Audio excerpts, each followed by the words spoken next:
I usually start this off with what the meaning of a wound is. And it says, a rapid onset of injury that involves lacerations, contusions, or blunt force trauma. So that's in the physical. What we're talking about today is what happens to the soul when you're wounded. My wound. My wound came from both my parents.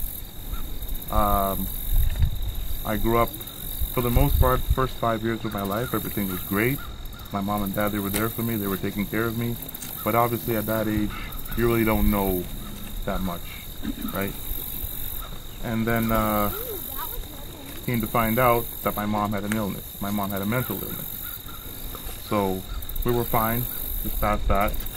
And then my dad, he took a wound. Now I don't know if this was a wound on top of a wound, but he was married before. He left his wife, met another lady, and then he met my mom, took her home, and they stayed together for 23 years. When he took that wound, his wife came back and she wanted alimony. So when I was about 8 years old, I saw my dad in the jail cell, handcuffed, ready to be taken off to jail. And I thought, well, like, what do I do here? So his boss came and bailed him out, paid all the money, and basically he became a slave to his boss pretty much up until he died. He actually died on the job. But anyway, during that time, he became an alcoholic. So now here I was at home trying to contend with a mentally ill mom and an alcoholic dad. It was brutal. There was no affirmation, there were no validation, there was nothing. I was literally on my own. So I lived out of my wound, that wound, because they created a lot of problems for me. I didn't know how to react to the world. I didn't know how to be a man. All these things, none of that came. So my wound took me a lot of places. I was kind of, if you want to say, led by it. Took me into incidences of molestation. I experienced a lot of periods of emotional instability. And recently, well, not too recent, but recently, bouts of narcissistic abuse, if any of you know what that is.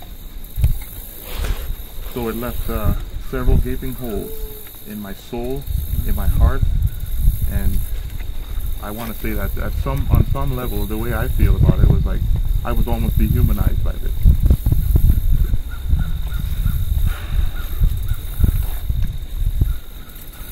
So I put on the nice guy facade. I pose.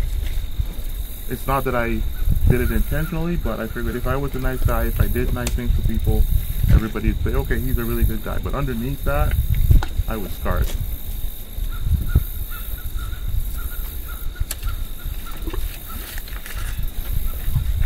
But God. So 2017, my brother Mike there took me to my first boot camp in Ottawa. And that's when I started to trace back my wound and basically come up with my wound was not my identity. And my identity was rooted in Christ.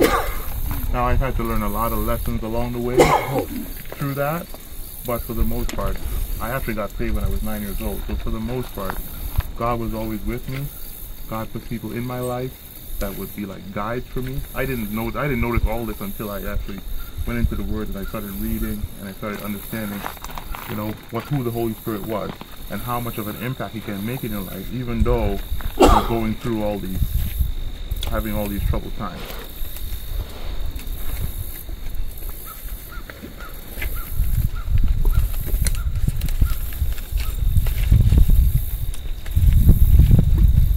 So where does my validation come from now? My validation comes from God. He's the author and the finisher of my faith, and He's the only one that I can hold on to when I'm having any, and I mean any situation that I endure.